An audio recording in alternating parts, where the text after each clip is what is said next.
Louisiana swamps stretch endlessly before them. 30,000 Union soldiers march through suffocating mud toward an impossible dream: conquering Texas. Victory waits upriver, they believe. Behind them, 60 warships carve through murky water. Ahead lies devastation none can imagine yet. You must understand, this campaign was doomed before it started. Politicians demanded cotton. Generals wanted glory. Soldiers would pay the price in blood. Spring floods never came. Rivers dropped to decade lows. Nature itself conspired against Union ambitions here. General Nathaniel Banks commands this doomed expedition. He lost battles in Virginia's Shenandoah Valley, fleeing from Stonewall Jackson's smaller force. Now politicians give him 30,000 men. His reputation hangs by thread. One mistake destroys everything. Banks will make many. Admiral David Porter stares at shallow water from his flagship deck. 21 ironclad gunboats follow his orders into certain disaster. He warned Washington, Red River runs too shallow for heavy vessels. Nobody listened then. They'll blame him later. Porter knows this. Support our channel.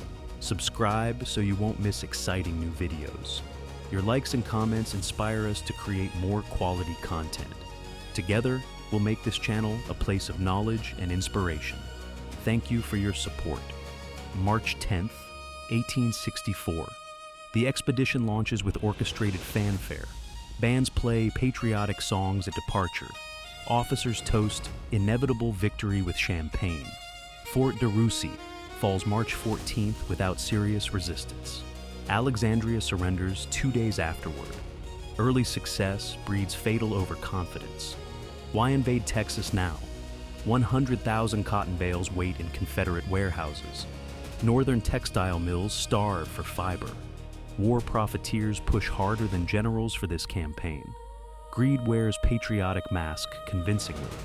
Economics trumps military sense. Soldiers die so speculators profit. French Emperor Maximilian plants his throne in Mexico City. 25,000 European soldiers threaten America's vulnerable southern border. Lincoln fears French intervention if Confederates hold Texas. Strategic necessity mixes dangerously with economic greed. The Red River must open. Shreveport must fall. Confederate General Richard Taylor commands 6,000 ragged defenders. Union outnumbers him 5-1. Mathematics predicts his annihilation. But Taylor knows something Northern generals ignore. Terrain matters more than numbers. Every Louisiana swamp conceals ambush. Every road becomes death trap. He waits patiently. The ironclad Eastport weighs 633 tons. Largest vessel in Porter's squadron. She grinds over Alexandria rapids through brutal force and 2 days agonizing labor. Every mile northward traps her deeper. Sailors sense the coming disaster. Ship becomes floating coffin. I watch forests separate our army from the Navy's gunboats.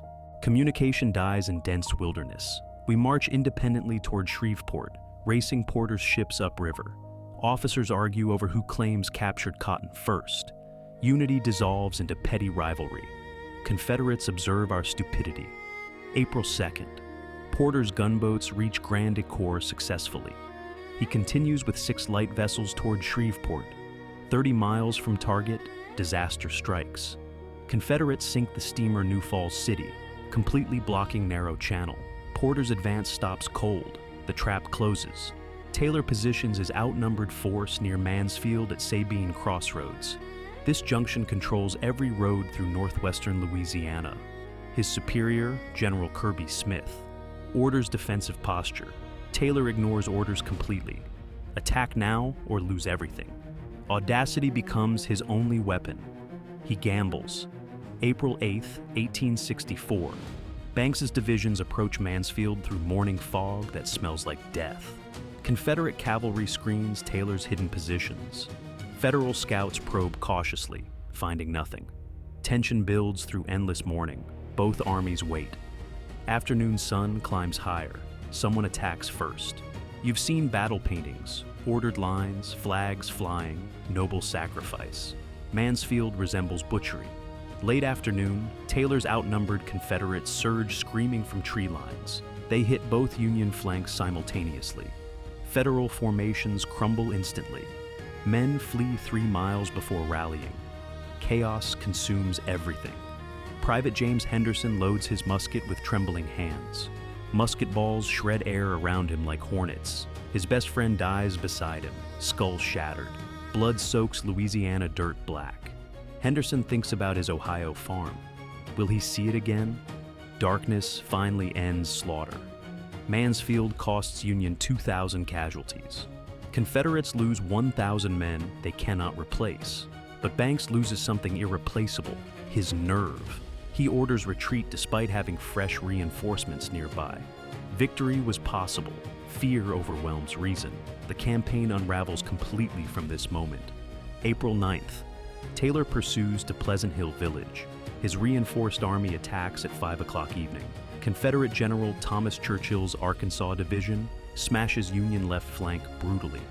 Federal troops run screaming. Churchill orders men forward, aiming to strike Union center from behind. Victory approaches, but Union soldiers pivot, seeing danger approaching. They hit Churchill's exposed right flank with devastating fire. Confederates retreat in confusion. Pleasant Hill becomes tactical Union victory. Banks won decisively here, yet he orders continued retreat anyway. Incomprehensible decision. Victory becomes meaningless. Defeat defines everything. Porter receives devastating news aboard his flagship. Banks retreats toward Alexandria immediately. The Navy floats alone deep inside Confederate Louisiana.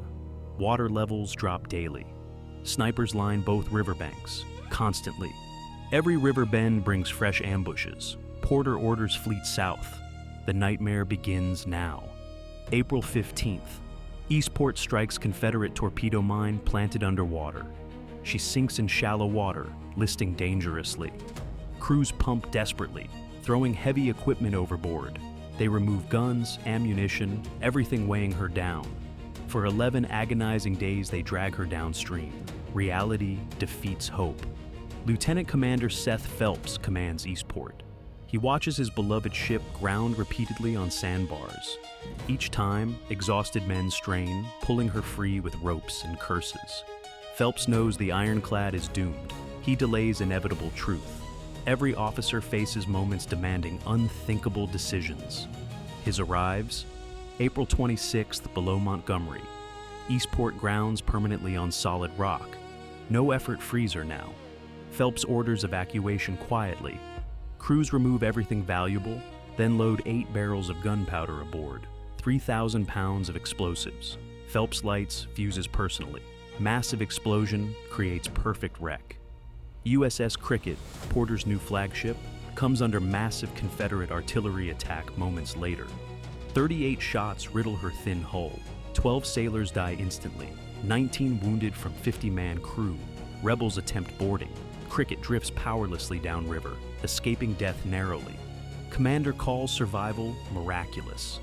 I crouch behind iron plating as bullets whistle overhead constantly. Taylor's sharpshooters follow us relentlessly. Kill every man who exposes himself, he orders them. Nobody stands openly anymore. Fear becomes constant companion, haunting every river bend. Death waits everywhere. Alexandria seems impossibly distant. Porter reaches Alexandria April 30th with survivors.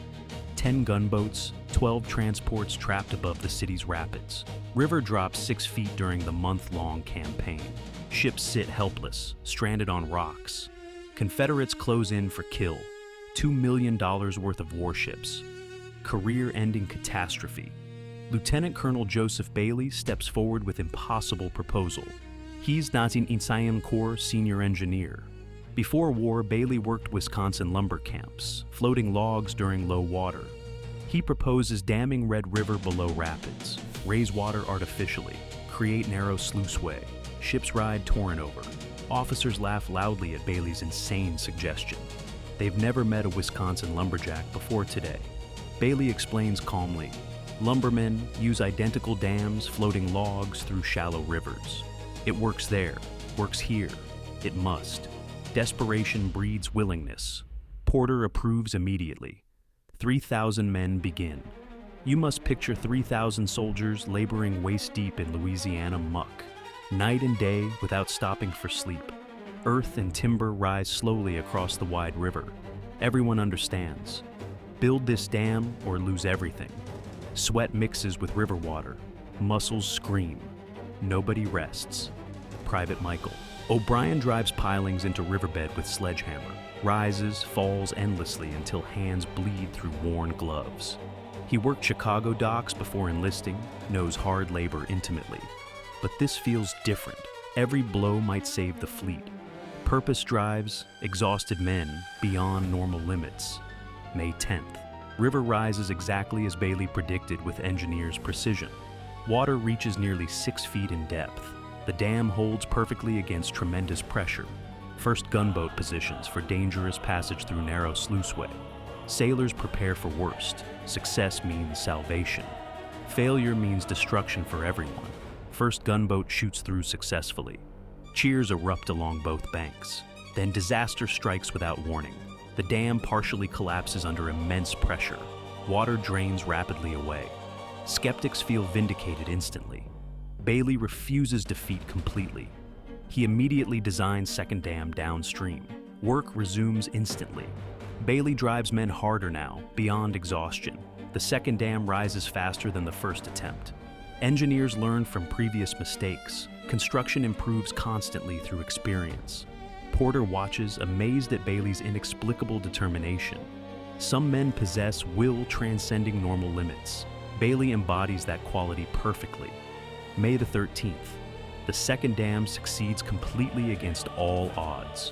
One by one, gunboats navigate rapids safely through Bailey's engineering miracle. Transports follow afterward. Admiral Porter's fleet escapes total destruction. Bailey saves $2 million worth of warships. Congress votes official thanks. Promotion to Brigadier General. But Banks's army still retreats through hostile Louisiana wilderness. Confederates harass constantly from forests. Supply wagons burn nightly. Wounded cry for water, nobody provides. Heat crushes morale completely. Men desert into swamps. This grand expedition becomes Death March homeward. Glory transforms into shame. I march with bloody boots worn completely through. My feet bleed through torn leather onto Louisiana roads. Haven't eaten properly in 3 days now. I think about deserters disappearing into swamps nightly, but pride prevents it. I'll finish this march or die here trying. Cannot quit. May 22nd, 1864. The Red River Campaign officially ends in failure. Banks's force reaches Union lines safely but defeated. Porter's fleet escapes to Mississippi River. Confederate General Taylor claims victory justly. Union strategists deny defeat publicly. Everyone knows truth. This expedition failed catastrophically. Final accounting proves devastating beyond initial estimates. Union casualties exceed 5,000 men, killed, wounded, 1,700 captured, imprisoned, 1 ironclad destroyed, others damaged. Millions wasted on failed logistics. Worse than numbers. Union reputation suffers terribly. Lincoln's administration faces harsh criticism. Resources redirect eastward. What destroyed? This campaign so completely? Historians debate endlessly without consensus. Poor planning certainly contributed significantly. Banks proved incompetent commander repeatedly. Halleck designed fundamentally flawed strategy. Cotton greed diverted focus criminally. Low water doomed naval operations. Perhaps simple overconfidence caused ultimate failure. Richard Taylor emerges as campaign's Confederate hero, deservedly. His aggressive tactics saved Louisiana from Union occupation. Outnumbered constantly, he won through audacity and terrain knowledge. Taylor understood something Northern generals missed completely. Wars aren't won through numbers alone. Will matters more than strength here. Yet Taylor feuds bitterly with his superior, General Kirby Smith, afterward. After Mansfield and Pleasant Hill victories, Smith ordered Taylor sending half his army northward to Arkansas, rather than pursuing Banks southward toward destruction. Taylor believes Smith threw away complete victory. Resentment poisons their relationship permanently. You want villains? Consider Admiral Porter escaping with reputation, damaged but intact. He blamed Banks publicly for expedition's failure. Banks blamed Porter equally. Both commanders were partially correct in accusations. Military disasters rarely have single causes. Incompetence, bad luck, enemy skill combine creating perfect catastrophes. Joseph Bailey becomes expedition's unlikely hero through Wisconsin ingenuity. His engineering genius saved Porter's trapped fleet from destruction. Without Bailey's dams, Confederates would have captured invaluable warships. One lumberjack accomplished what entire armies could not. Sometimes salvation comes from unexpected sources. Bailey proved that. Northern newspapers denounced the campaign mercilessly throughout summer. Editors demand investigations into planning. Who authorized this disaster? They ask repeatedly. Political opponents attack Lincoln administration viciously. War weariness spreads through northern states dangerously. Every failure strengthens peace movement. Election year makes everything worse. Southern newspapers celebrate triumphantly with exaggerated headlines. Yankee invaders repulsed completely, they proclaim loudly. Morale rises across the dying Confederacy. If outnumbered Southerners can defeat massive Union offensives, perhaps independence remains possible. False hope proves more dangerous than despair. Hope postpones inevitable surrender. I remember Red River differently than official histories record. We marched toward dreams of glory, returned carrying shame. Wasted lives, wasted effort, wasted opportunities for nothing gained. Confederate veterans recall it proudly as their finest hour. Memory transforms experience selectively. Truth becomes negotiable over time. Cotton speculators lose fortunes on the campaign's failure overnight. They invested heavily expecting captured bales flooding northern markets profitably. Banks's retreat destroys those dreams completely. Some speculators face bankruptcy. Greed punishes harshly when gambles fail. Men who profited from war now suffer from it. Louisiana plantations burned throughout the campaign systematically. Both armies destroy property liberally without discrimination. Union forces confiscate what they can carry away. Confederates burn what remains, denying enemies supplies. Civilians suffer most from both sides. War destroys their world completely. Survival replaces loyalty. Marie Bourdelon watches Union soldiers torch her family plantation methodically. Flames consume cotton, barns, ancestral home built by her grandfather.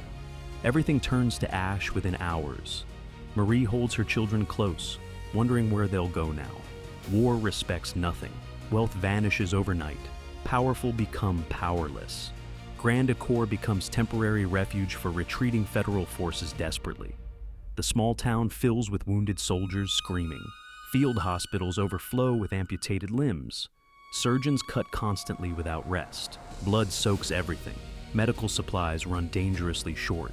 Morphine becomes precious as gold. Death visits casually. Confederate cavalry shadows Union withdrawal constantly like wolves. Small skirmishes flare daily without resolution. Ambushes strike without warning from forests. Federal rear guards fight continuous actions. Nerves fray completely under constant pressure. Sleep becomes impossible luxury. Men march with loaded weapons, expecting attack any moment. Paranoia replaces vigilance. You want paradox? Consider Pleasant Hill's meaningless victory. Union troops won tactically, but retreated strategically afterward. Confederate forces lost battle, but won entire campaign. How do soldiers explain this contradiction to families? Victory without triumph. Defeat without surrender. War creates impossible paradoxes. Logic abandons battlefield. Texas remains safely Confederate throughout war's remainder. The Red River Campaign represents Union's last serious attempt invading that state. After this failure, Federal strategists abandon trans-Mississippi operations almost completely. Resources concentrate on Eastern Theater exclusively. Sherman marches toward Atlanta instead. Geography determines destiny. Support our channel. Subscribe so you won't miss exciting new videos. Your likes and comments inspire us to create more quality content. Together, we'll make this channel a place of knowledge and inspiration. Thank you for your support. Nathaniel Banks loses command after the campaign quietly. Lincoln removes him without public announcement. Banks returns to political life, elected to Congress repeatedly afterward. Military failure doesn't prevent political success, surprisingly. Voters forgive what soldiers cannot forget. Banks leaves to 88, dying prosperous and respected. Richard Taylor continues fighting until war ends completely. He surrenders his forces. May 4th, 1865. Last Confederate, General East of Mississippi, surrendering officially. Taylor writes memoirs afterward, defending his decisions vigorously. His book becomes Civil War classic. Military genius finds expression through words later. David Dixon Porter achieves higher ranks after Red River disaster somehow. He commands North Atlantic Blockading Squadron next, helping capture Fort Fisher successfully. After war, Porter becomes Admiral of the Navy. Career survives one catastrophic failure. Success elsewhere erases Louisiana embarrassment partially through time. Joseph Bailey leaves Army after war, returns to Missouri, establishing the town of Newport. He becomes sheriff eventually. March 21st, 1867. Unknown assassins kill him mysteriously. America's savior of the Red River Fleet dies violently at 40. Fame provides no protection against bullets. Shreveport remains Confederate capital until war ends completely. Union forces never capture it, despite campaign's purpose. The city that motivated entire expedition stays forever beyond Union reach. Sometimes objectives matter less than journey. The Red River taught this lesson brutally. 30,000 men marched toward impossible dream. History judges the Red River campaign harshly without mercy. Military historians listed among war's worst planned operations consistently. Every element failed: strategy, logistics, leadership, timing. Yet individual heroism shone brightly throughout. Bailey's dam, Taylor's audacity, countless unnamed soldiers' courage. Failure doesn't erase valor. The campaign changed nothing strategically in war's outcome. Texas stayed Confederate until general surrender. Louisiana remained contested territory. War's outcome was decided elsewhere: Virginia, Georgia, Tennessee. Western theaters mattered less ultimately. Yet thousands died along Red River. Their sacrifice bought nothing. Some deaths purchased nothing. Walk Alexandria today. Rapids still exist where Bailey built his desperate dams. Plaques commemorate engineering miracle. Tourists photograph peaceful river, imagining trapped gunboats. History transforms tragedy into tourist attraction. Pain becomes curiosity. Time erases understanding completely. We remember without comprehending meaning. Visit Mansfield battlefield now. Silent monuments mark where men fought desperately. Cannons point at empty fields. Wind whispers through trees. Nothing explains why they died here anymore.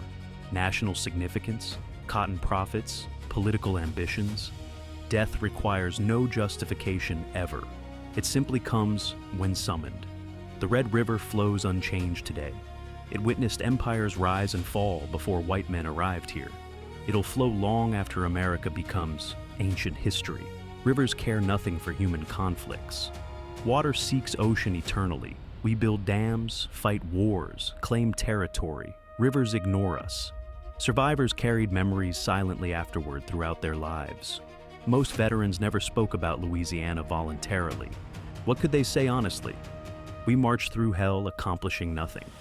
Pride prevents such admissions. Veterans learned concealing truth better than explaining it. Silence protects where words wound deeply. Perhaps the campaign's lesson remains eternally relevant across centuries. Grand ambitions require realistic planning. Greed makes terrible strategic advisor always. Overconfidence kills more soldiers than enemy bullets. Nature respects no army. These truths transcend 1864. Modern generals relearn them constantly. History teaches only willing students. The Red River flowed red that spring literally, not metaphorical language. Blood actually colored the water for miles. Thousands died chasing cotton bales and territorial dreams. Their names fill regimental rosters, gathering dust in archives. History remembers generals, forgets privates. But rivers remember everything.